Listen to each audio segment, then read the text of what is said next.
Bakbakan ang lahat ng establishment kaya in 72 hours. Magpadlak na kayo. Magpadlak na kayo, dinampot nyo ang aking member opisyal. Gusto nyo magbaha ng dugo. Tandaan nyo to. Kayo lahat dito sa Surigao, magsara na kayo in 72 hours. Magsara na kayo sa ginawa nyo. In 72 hours, Ferdinand Marcos Jr. Magbaha ng dugo sa Surigao in 72 hours. Kung gusto nyo ng kapayapaan, bumaba ka dito, Ferdinand Marcos Jr. President. Sige, gamitin nyo na lahat ng forces nyo dito. A few moments later.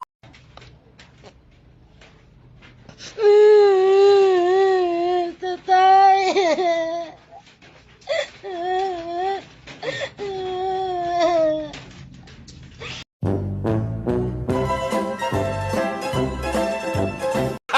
Gago!